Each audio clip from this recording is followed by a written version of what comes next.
Hey guys, welcome back to the Pulling Curls podcast. Today on episode 117, we are talking about Christmas and organizing for it, which is not quite as exciting as Christmas, but let's untangle it.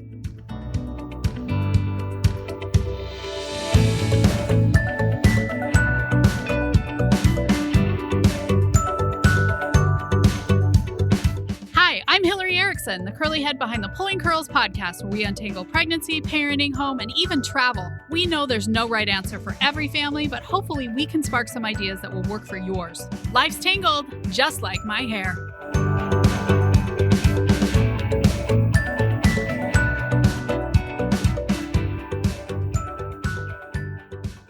Okay, guys, before we get started, make sure that you leave a review. It's so important that reviews help just push this podcast forward. If you're listening, just head on over to Apple Podcasts and leave some stars, leave some words. It really does not have to be long. Maybe a favorite thing I said or a favorite episode. It totally helps. Words help more than stars, but I'll take whatever. Do you ever just feel like it's unfair that some people can have company over at a moment's notice? Their house is just super easy to clean up and they can relax on the couch with Netflix while you feel like you always have things to do around your house. That can totally be you. The Organized Home is all new in 2021. We're talking about decluttering, zones, organization systems that actually work. We've got assignments and challenges. I hope you'll join us. You can use coupon code UNTANGLED. Look for the Organized Home link in the show notes. Okay, so Christmas, it's coming, right? And this episode may not be appropriate for little ears if they're like acutely listening, just the FYIs. So first off, speaking of little ears, we're talking about gifts and where the heck do you hide them? Right? We lived in a tiny house in California. I could barely put all of my regular things away. Where the heck do I put these gifts that I don't want my kids to get into, right? And we had small kids who were very inquisitive, so it was not super easy. So for me, I hid them in our luggage. Again, hopefully little ears are not listening. That is where I hid most of the gifts. I did some under my bed. I would hide some in my closet. Sometimes I would hide them in the garage under a blanket. But I also, little ears could probably listen now, I also made it really clear to my kids that that was a lot of the fun of Christmas, was finding out what they had gotten, right? And my mom did that too. She basically said, if you want to search this house from head to toe, you'll find the Christmas present. But what fun is that? Like, the fun is on Christmas morning finding out what you were bought, right? So I really tried to just instill that into my kids, that if they were starting to peak, like, they were only ruining their own thing. They weren't ruining anything of mine. And also, those gifts may not end up under the tree. Maybe I'll give them to a little kid who isn't so inquisitive. So they were pretty good about not trying to get into stuff. But luggage is a secret spot that maybe you haven't thought of. Another thing you can do is to wrap them. So a lot of times, especially if your kids are not going to peek under the tree. I've had a few friends I've seen on Instagram who kids just tried to secretly get into that paper and see what's under the tree. But a lot of times I would wrap those gifts and get them under the tree because then I didn't have to hide them. Sometimes Santa brings the smaller gifts.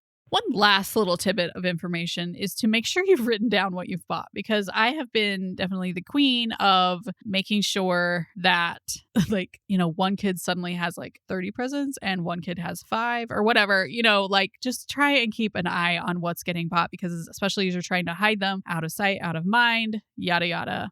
I tried to have like a secret thing that I would write in my notes section, or even just keep like tabs on how much money you've spent or however you're going to divvy your gift money.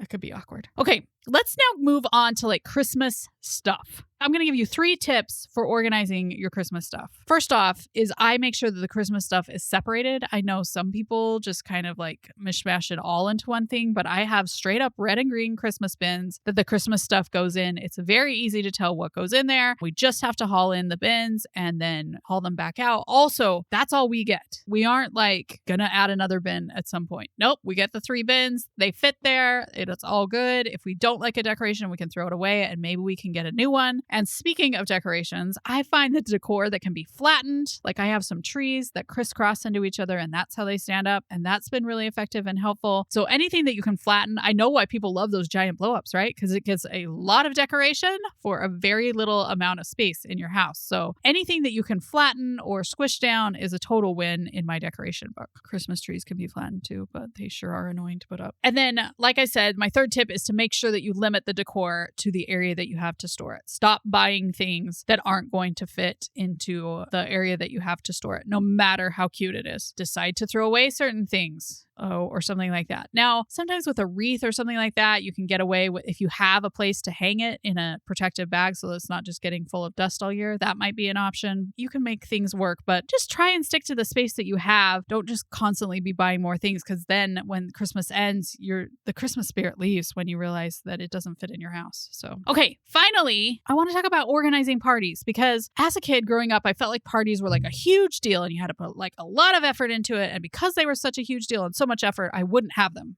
very much because I didn't want all the stress of that. But as I've grown older, I've realized that parties do not have to be huge in order to be fun, right? I've had so much fun with like white elephant gifts and potlucks where the hostess just provides pretty much the plates and her own dish and probably the beverage. And then everyone else brings a dish and they bring a white elephant gift. And the hostess hasn't done a whole lot. Maybe she's cleaned up her house, but it's just a super good time without a whole lot of effort. So don't feel like you have to have a giant party in order for it to be fun. In fact, after COVID, I think a lot of us have realized that we can do parties even on the internet. We use a thing called Jackbox Games, and it's really fun. We've done game nights with my brother and with my parents, even though they don't live in the same areas that we do, and we can have a good time doing that together. Just super fun. So even you could think about like a virtual party.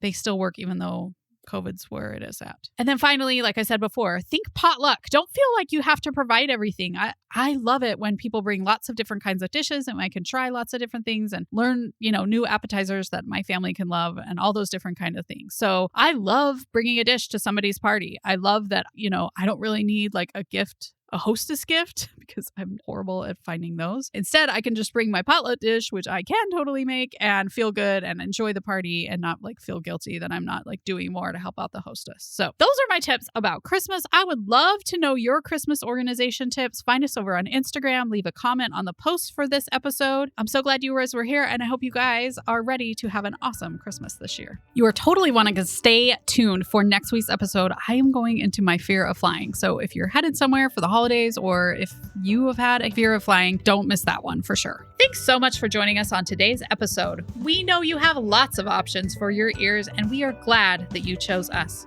We drop episodes weekly, and until next time, we hope you have a tangle-free day.